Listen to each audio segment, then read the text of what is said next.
Hey guys. Ah, yep, got some sound. Wonderful, wonderful. Hello, everybody.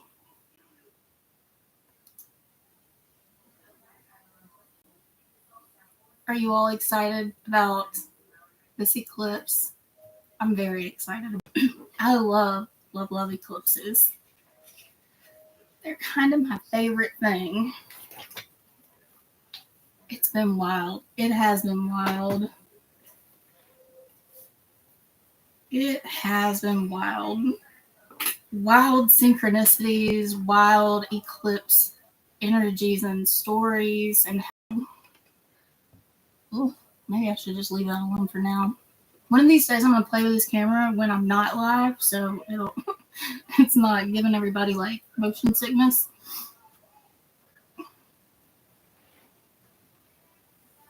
I'm glad to see you, Amber. Thank you for joining me. I was wondering if you would make it or not. I'm glad to see you here. I'm going to get the chart pulled up while we're waiting to see if anybody else shows up.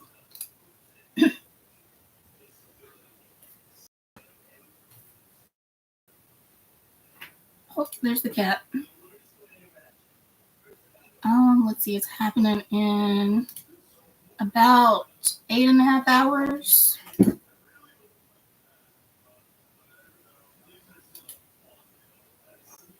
Oh, I need to put it on local time. Lord. Zoe. There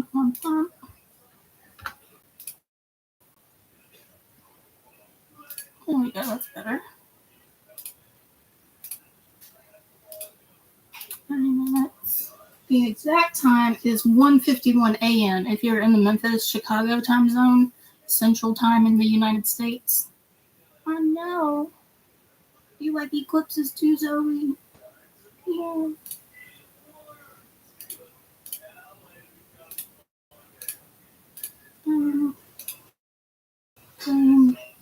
There we go. So, when I started taking my notes for this eclipse, a quote came to mind. Yeah, she does want all the love and attention.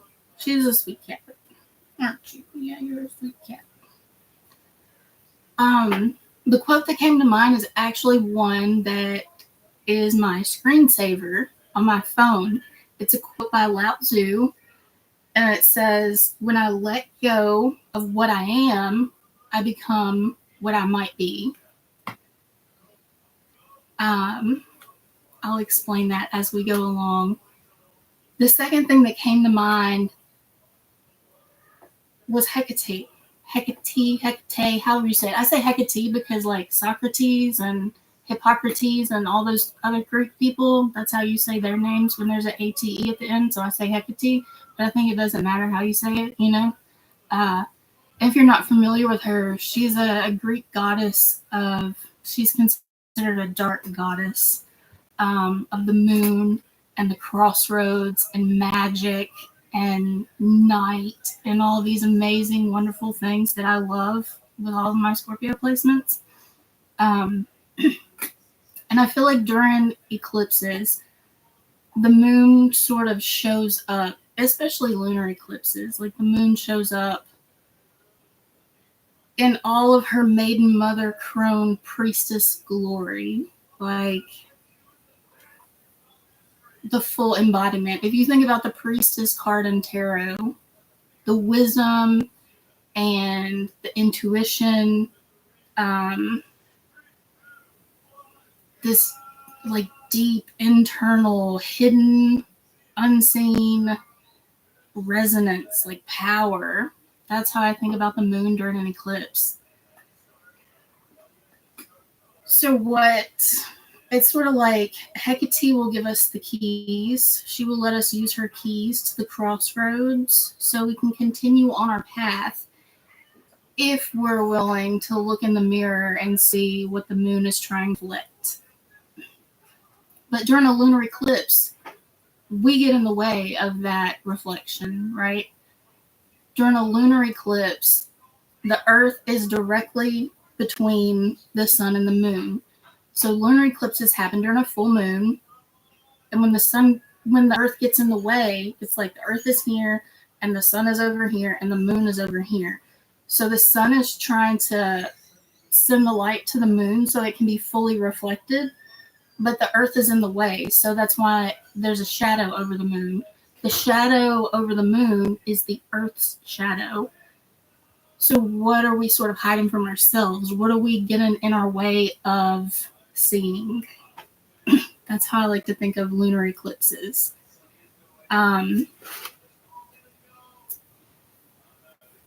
This lunar eclipse is happening in Virgo. So that's an earth sign. It's important to understand that the earth energy is directly related to the air energy. The symbols, let me see if I can pull up the symbols, elemental symbols. If I could type Virgo eclipse problems. Ow. I love you too, Zoe.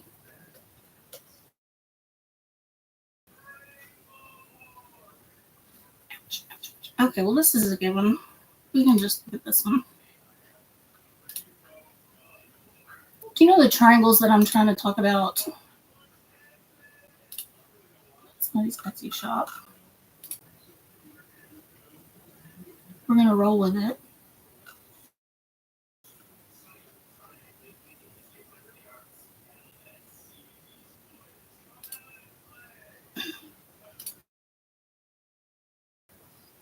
Well, okay.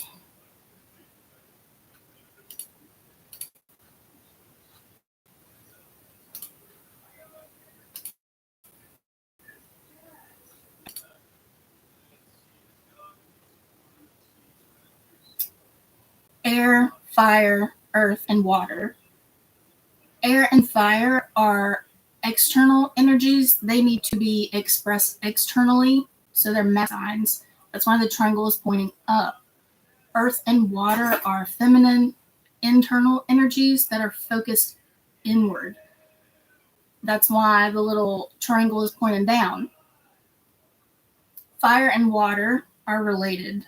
They don't have the line going across them. Air and earth are related. They do have the line going across them. Now, what does that little line even mean, right? I think of that little line as the horizon to the earthly plane. So air is an idea or an ideal. It's this perfect concept that's in the ether, the astral, whatever you want to call it. Earth is the reality.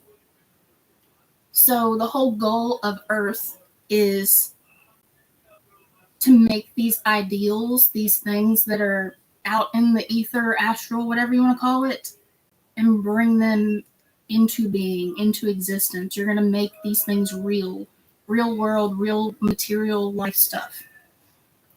You're going to bring them to Earth. So keep that in mind as we're looking at this lunar eclipse in Virgo, because Virgo is an earth sign. It's the second earth sign.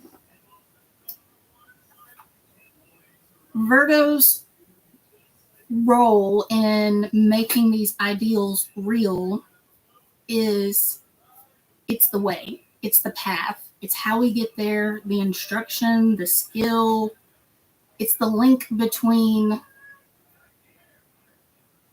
doing nothing and having the idea become real in the real world.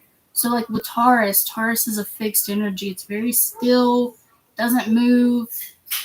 It's just gonna sort of sit there and be cozy and comfy. And there's nothing at all wrong with that. There's a place for that because Taurus is the instinct. It's the thing that we're born with, right? That's why the moon likes Taurus, because the moon is all about our instincts.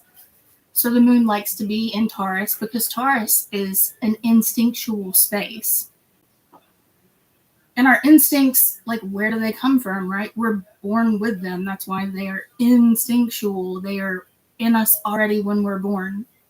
Fight or flight, the need for food. Like, we're born, a baby, as soon as a baby's born, it needs to eat, right? Because it has this instinct that I need to be fed.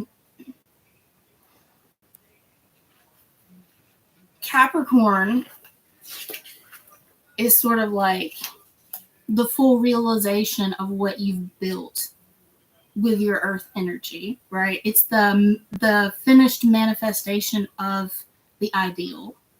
So first you start with the instinct, and then you get the finished product. Virgo is the link that connects them. It tells you how to get from the starting point to the end point. Make sure I have all my stuff in order here.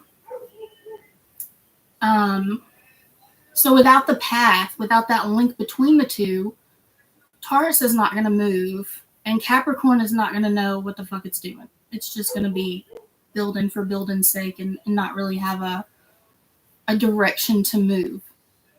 So Virgo gives us that direction. It's the instruction that we need. It's the blueprint. It's how we are going to make this idea happen. How are you going to write this book? How are you going to build that Eiffel Tower? How are you going to build your house? How are you going to build up your savings account? How are you going to create an IRA that's going to get your kids to college later on? All of these things are Virgo. They tell us how to do these material things that we have this idea for.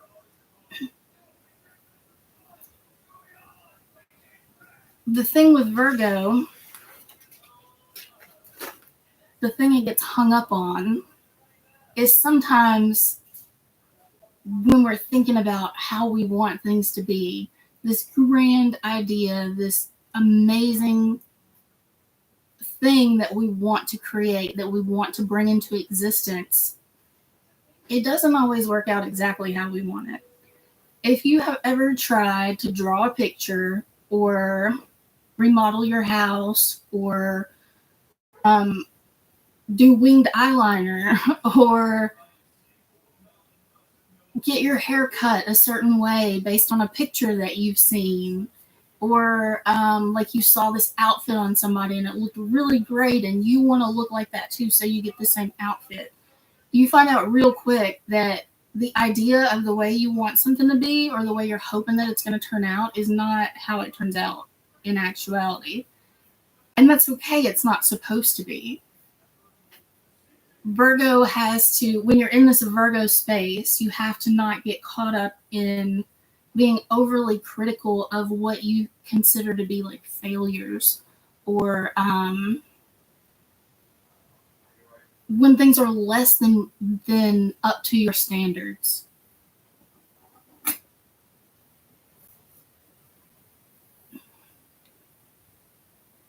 Virgo can be kind of mean.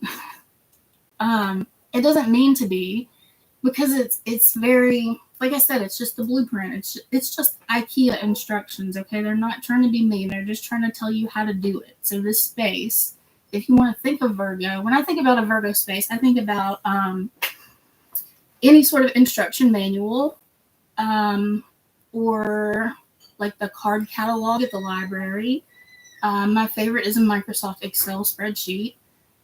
I think about, have you ever been in a travel center where they have like, or even at some truck stop type gas stations where they have like this wall with all of these sites to see? It's like pamphlets and all these things that are telling you like, these are all your options and this is how to get there.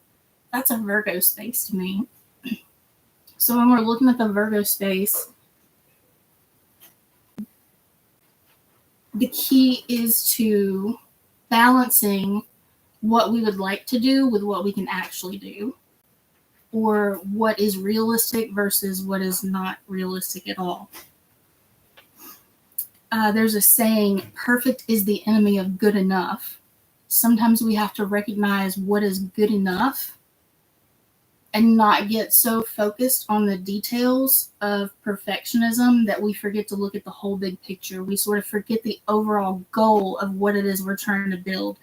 Think if you were trying to build a house and you get so caught up on this board the nail that went in this board is at a slightly off degree angle, like it's 2 degrees off, and you're spending all this energy and working so hard to get that nail back out so you can put it in correctly, that you end up like delaying the whole house building project.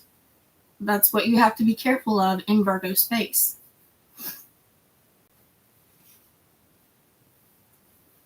The perfectionist part, the perfectionism, the perfect idea should be something that orients us, that gives us direction. It shouldn't be the goal. It shouldn't be the end result. That's not the end of our journey, is this perfect idea. It's just sort of instructing us on how we're going to get to our end. When you become overly critical in a Virgo space, or when you allow the Virgo space to make you become overly critical, you feel like you aren't living up to certain standards, or maybe you feel like someone else or something else isn't living up to these perfect standards. It leads to things like shame, self-sabotage. You have like this failure to invest in yourself. You you don't want to try anymore. You get stuck like Taurus. You stop moving. You stop working through the instructions. So you're stuck in the comfy, cozy Taurus space, which is fine. That's cool. But Taurus is not Capricorn, and we're trying to get to Capricorn, right? We want to build something. We want to make this great idea a real thing. That's the whole goal of Earth energy. That's what it does. So there has to be a compromise. There has to be this balance between the standard and what we are actually going to do. We have to accept that despite this perfect standard, we should still be proud of ourselves for what we're doing, for what we're creating.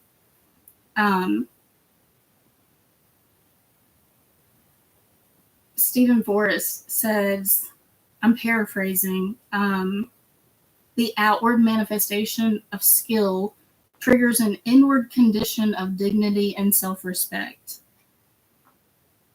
So when you're doing something, when you're creating something, when you're doing the work, you're following the path, you're going through the instruction manual, even if it's not perfect, be proud of what you're doing, and that creates dignity and self-respect. You're proud of yourself.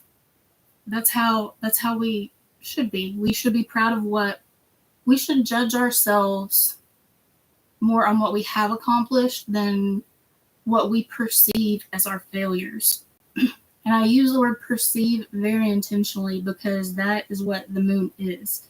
It's our perception of everything. It is the filter that we see everything through. If you think about like filters on Instagram or TikTok or whatever, it causes you to see the reality on your screen this way. You can change the filter. Does it change what the reality is? Like me sitting here right now is the actual reality, right? You can put a filter on it, and maybe I'm kind of purple tinted, or maybe I've got flames behind me, or maybe I've got big heart eyes or puppy dog ears or whatever. Those are just ways of seeing me. That's not like the thing itself. So the moon is our filter that we see everything through. And right now the moon is saying, hey, your perception of perfectionism is just a filter. It's just your perception. It's not necessarily the absolute real thing. Since we're trying to get to the absolute real thing, we need to try to look past the filter a little bit. So this is where Hecate comes in, and she's going to do a little magic and uncover these things for us. I sort of feel like Hecate might be like a feminine embodiment of Mercury, because they have very similar roles and functions. And she's so like dark, and various esoteric symbology. Um, Light is masculine or external, and dark is internal or feminine. So I think Mercury is the light to Hecate's dark. That's what I think. That's just my theory. I don't know. Feel free to let me know what you guys think about that.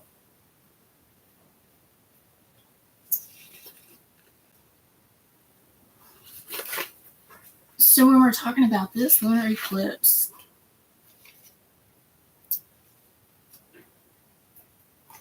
I need a drink.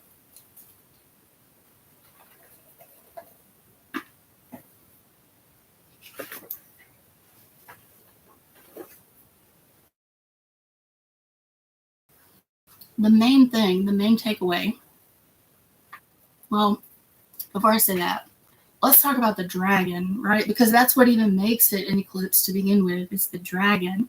Who is the dragon? The dragon is the nodes. Sometimes I need water and coffee. So the dragon is the nodes. The north node down here in Pisces is known as the head of the dragon. The south node up here in Virgo, which is why we're having this lunar eclipse, is called the tail of the dragon. Now, I had this awesome metaphor that just struck me straight out of the ether about the zodiac wheel being a dinner plate, and the head of the dragon is what the dragon needs to eat from, like what he needs to eat or what he is eating, because the mouth is on the head. What nutrients is he getting from that? Because the north node sort of represents, like, to put it really like watered down in a Google astrology type way, the north node, whatever sign it's in, we should be sort of striving toward the positive traits of that sign. And the south node, it's in Virgo, so we should be trying to like release or let go of the negative aspects of Virgo. I thought earlier today that the dragon needs to eat and get the nutrients from Pisces. And what happens on the other end after you eat, right? What does the dragon's tail need to put in the toilet and flush away when it comes to Virgo? What things are not going to serve the dragon? What things are not going to serve us? What is it about Virgo that we couldn't digest, or our body doesn't need to use, or whatever, and we just need to get rid of it? It does not serve us in any way. It doesn't help our brain function or help our heart beat better. It doesn't help our eyes. None of that. We just need to get rid of it. I think it comes down to criticism. I really do, because Virgo's like dark shadow side is being too critical. What happens when, like, if your IKEA instruction manual, instead of just telling you how to do it, it was like, and don't get stuck on this because a lot of people do this part wrong, so you don't do this part wrong. And it's just giving you statistics, right? It's just statistically speaking, 50% of the people that try to put this, whatever, I don't even remember what, these Billy shelves together, don't put this screw in the right place, or they use the wrong one. We don't need to know all that. We don't need to know all that. Now you're just judging me. You're assuming that I'm going to do it wrong because all of these other people did it wrong. You're being too critical. That's the space we don't want to get into. That's the thing that we need to let go of. It needs to be flushed down the toilet, is the criticism of Virgo. I think that this lunar eclipse, the moon is trying to hold up a mirror to reflect that, and we have to get out of the way so we can see it. The earth is in the way. We need to move out of the way so we can see what we need to see, to not be so self-critical. Is it fun? No. No, it's not. Even for a masochist Scorpio like myself, it's not fun. Is it necessary? Unless you're good with hanging out like Taurus and, being a couch potato with really good comfort food and Netflix for the rest of your life, it's necessary. But you might be okay with being a Taurus couch potato the rest of your life. That's totally fine. And there's a place for that. Like I said, there's absolutely a place for that. But if we're talking about growth, if we're talking about movement, if we're talking about self-development, some things have to be done even when they're uncomfortable.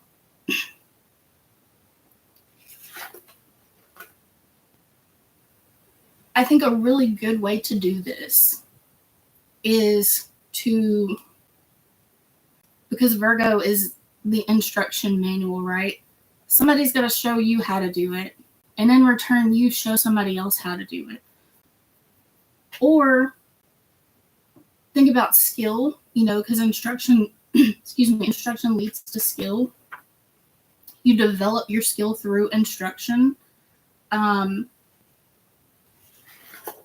What are ways that you can use your skills in service to others? Because Virgo is very much a sign of being in service to others. Somebody who can build something, like if you can build furniture or you can build houses, that's a way that you can be in service to someone else. If you keep this thing all to yourself, is it even really serving you? Because how much furniture can you build for yourself? How many houses can you build for yourself? You can build a lot if you want to, but what's it really doing for you? Is it helping you leave a legacy? Is it helping you build something that people are going to remember, and how are they going to remember it? It's sort of about like the lineage of yourself and those connected to you. And since we're talking about Earth, what you build and leave behind is very much part of that. So what duties or responsibilities, what skills can you put into place that will take you from the Taurus comfortable stillness to this Capricorn legacy building awesome thing? Think about that. It's going to be different for everybody, of course. And then you have to ask yourself, first of all, what am I being critical of? And then why am I being critical of that? This is where the crappy part comes in, the not fun part, because you have to think about what the real reasons are for your criticism. What are you uncomfortable with or insecure about, or you just don't want to have anything to do with? And then you have to ask yourself, is that thing and the idea I have about that thing something that's real world, or is it an ideal, a perfect thing that that is just completely unobtainable? That should be like my guiding light, but not my goal, not the end of my journey.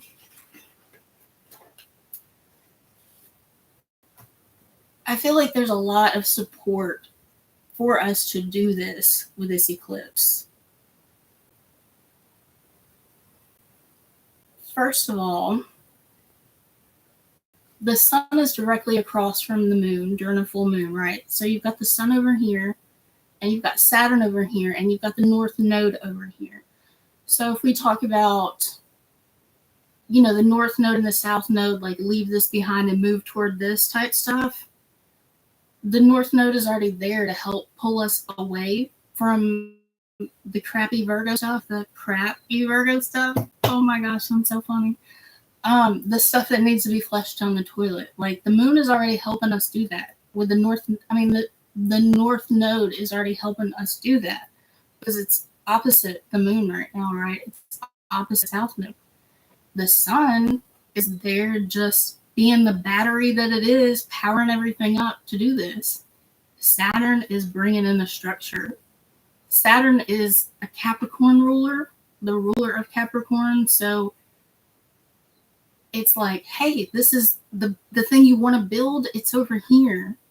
The way to make it real, to bring these things into real life instead of having this overly criticized ideal, it's this way. I feel like Saturn and the sun opposing the moon in the south node, like I feel like that's actually a really good thing. I feel like it's drawn our attention away from those negative Virgo things and bringing our attention to the opposite of that, which I will talk about more in a couple weeks. When we have the new moon, or I talked about some of them 2 weeks ago when we had the new moon in Pisces. Yeah, so you can go back and watch that video. I don't want to like go off on a tangent about that, but it takes the focus off the details that we're criticizing about and brings it more to the big picture and how everybody feels about that. Another thing I think of when I'm looking at these supporting energies is Mercury and Venus, right? Now, I know they're not making an exact aspect to this if you want to get real technical and mathematical about it, but eclipse energy is big, right? It's a big deal. So I use a much wider orb when I'm looking at eclipse energies. What is an orb? An orb is like, so the south node is at 27 degrees and the moon is at 23 degrees. That means there's a 4-degree orb between these two. They are conjunct with an orb of 4 degrees.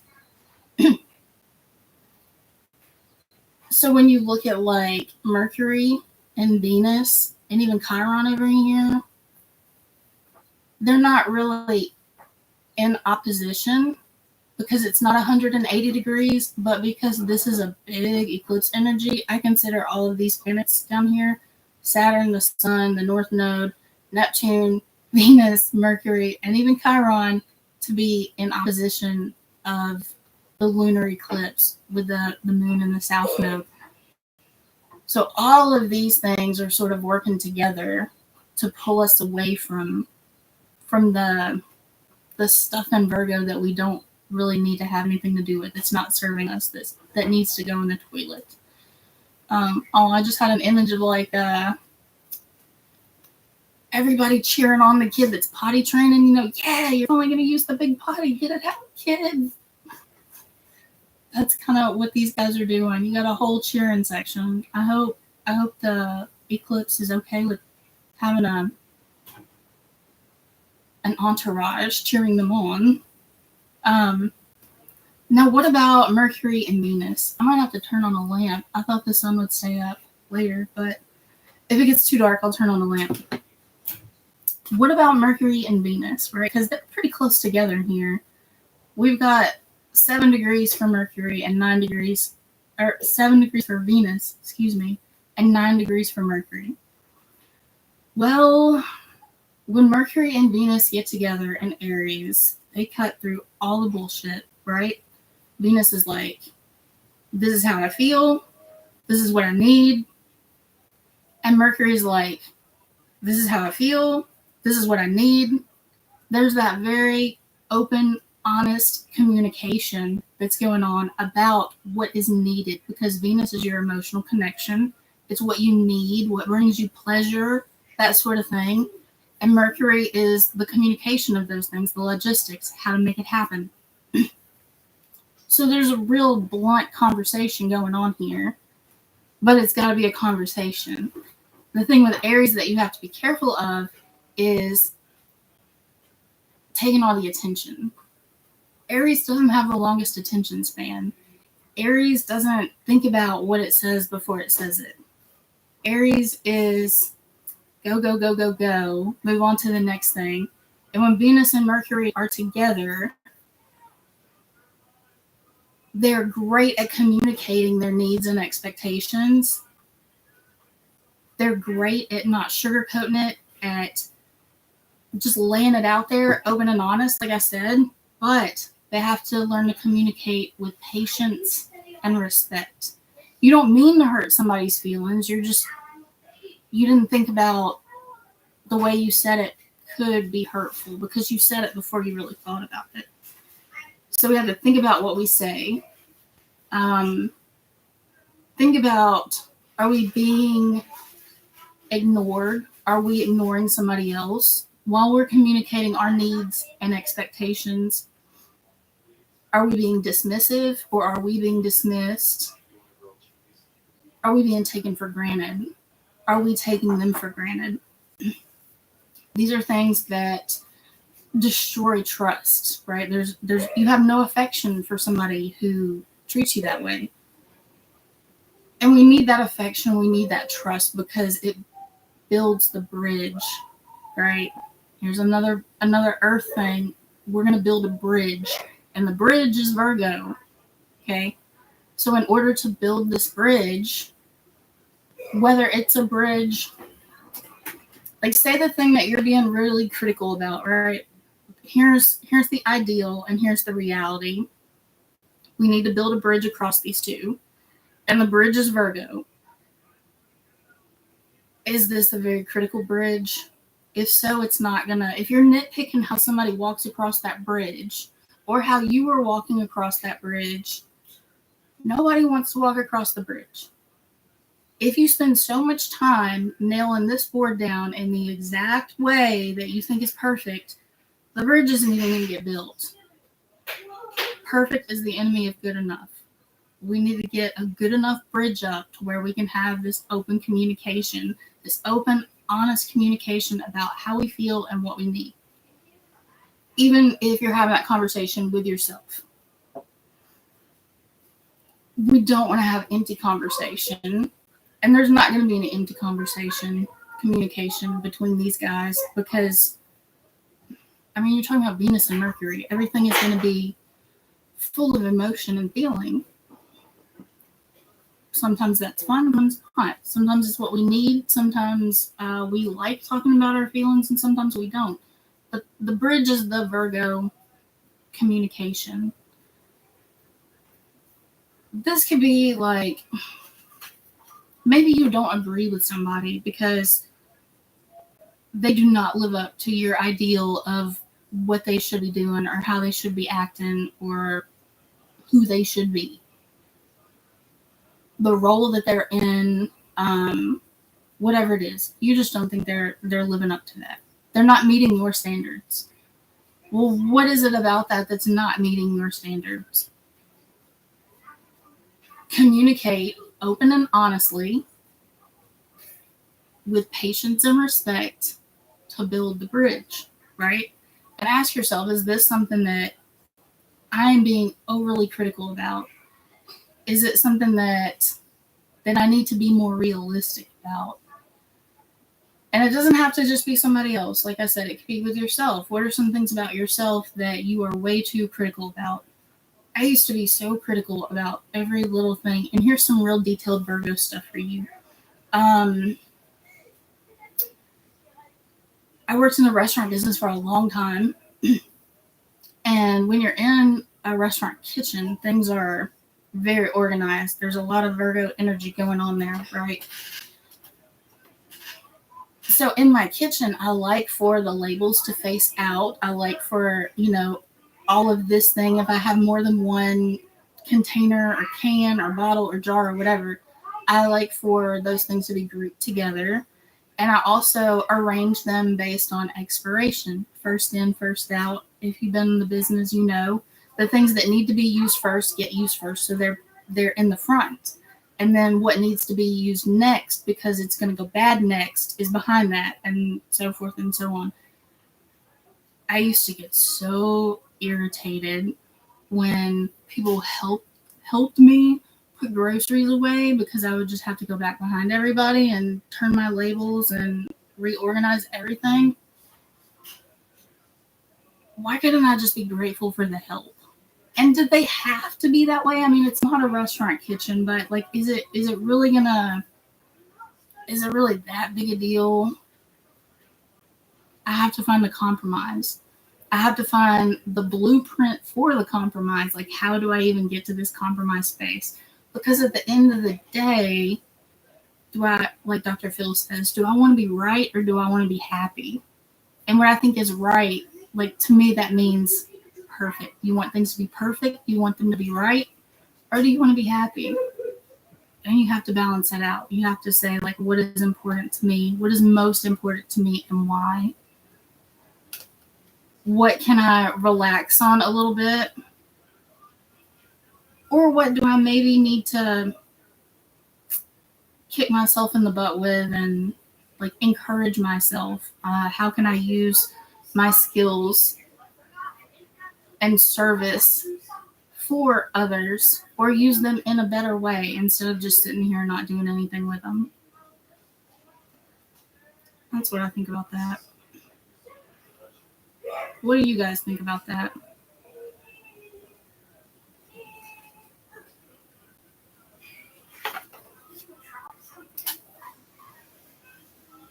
I do not, me personally, I do not want to reach the end of my journey in this life, in this body, and look back and say, I could have done more, or I should have done more, I could have done better.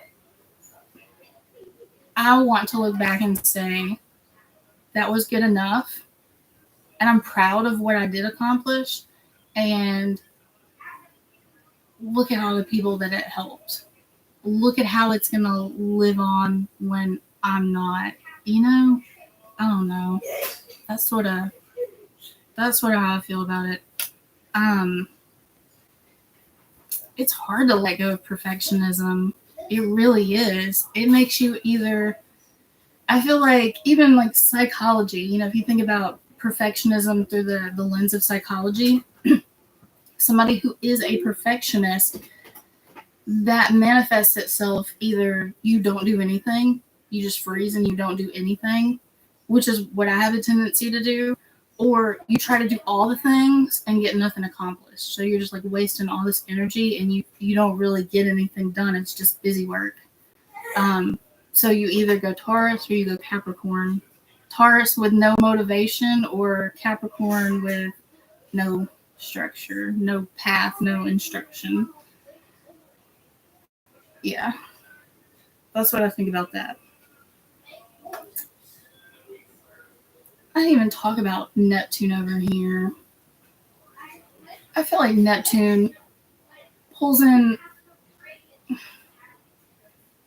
because Neptune is all about imagination and what could be, and we don't want that to turn into an ideal, sort of. We don't want it to become something unrealistic. But I think when it's over here with everything else, with Saturn and the Sun and the North Node and Venus and Mercury, I feel like it's sort of like giving us hope. Because hope is a figment of the imagination, right? What we're hoping for. It's not something that's real. It's something that lives in the ether, in the astral, but it's a good thing. It's like, imagine how things could be in the best way possible and in the most realistic, comfortable way possible. I don't know if Venus is retrograde, but I think that just helps us to think more about what we really, really want. What are we really connected to? What really brings us pleasure? When planets are retrograde, for me, they're thinking about things. They're contemplating. What are some ways that will really make this happen or make this work? So I think Venus being retrograde here is a good thing because it makes us think about it more. It makes us search for the deeper stuff, get to the root of it, instead of just saying, oh yeah, I'm gonna, redecorate my room because, oh, I love this picture and that candle is so cute and it smells good and it makes me feel great. Venus retrograde in this situation is like, ooh, but why do I like that picture? And why do I like the way this candle smells? And oh, it reminds me of that, and that was such a good memory. And how can I bring more of that into my life? That's how I feel about Venus in the situation. Am I rambling yet? You guys can let me know if I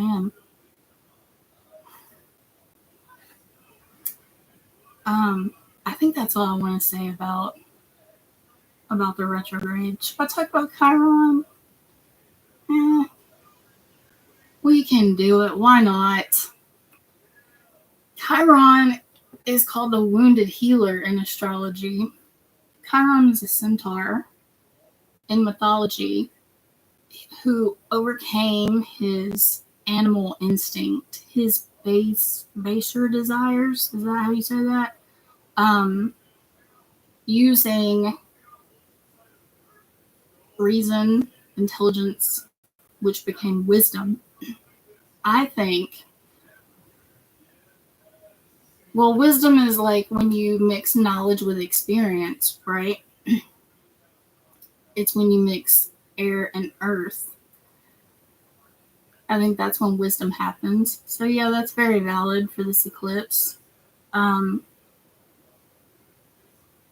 you're wise enough to get through the experience using your reason, and you don't let